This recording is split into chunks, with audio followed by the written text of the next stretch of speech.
that the organizational structure itself had caused Watergate. And so the conventional wisdom that President Ford followed initially was he wasn't going to have a strong chief of staff. He was going to have something called the spokes of the wheel. And spokes of the wheel was nobody was in charge. You had 9 or 10 senior people all reporting to the president. We tried that for a few months and it didn't work. Nobody was in charge. We'd end up with the president double scheduled. He'd be in, having a meeting with the NSC on Soviet arms control issues, and 40 Rotarians from Grand Rapids would show up in the West Wing lobby for their meeting with the president. So we fairly quickly moved back to the chief of staff concept.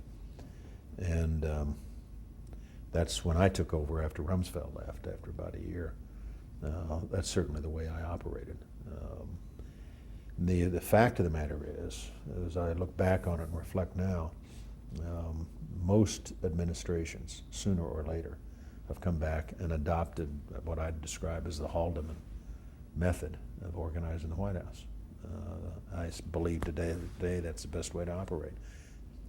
But it was clear when you sat there and spent a couple of days with Bob Haldeman listening to him talk about the White House and so forth, that he had spent an enormous amount of time thinking about it, that he had come up with what I think is still the best way to operate as the White House Chief of Staff, with a strong central staff system, that you need that in order to protect the president, to provide the president what he needs.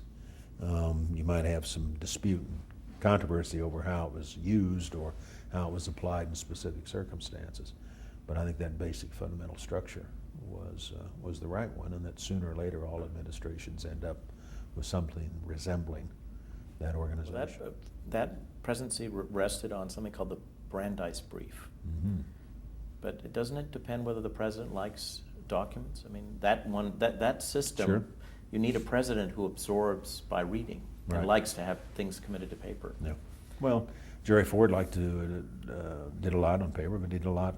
He was a verbal guy. He liked to have meetings where we talk about issues. George Bush does too. But sooner or later, we all end up now. I think virtually every administration's had a chief of staff sooner or later. I remember the Carter people took over after we left. Hamilton Jordan moved into the office I'd had, and there was a going away party for me as I was departing the job. The staff had a gathering where they gave me a gift, and the gift was a bicycle wheel mounted on a piece of plywood with every single spoke except one busted.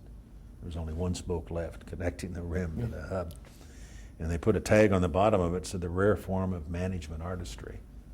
The spokes of the wheel, a rare form of management artistry, is conceived by Jerry Ford and modified by Dick Cheney. And I left that in that big corner office that the chief of staff occupies on January 20th of '77, setting up there on the table with a note pinned to it to Hamilton Jordan, said, "Dear Hamilton, beware the spokes of the wheel."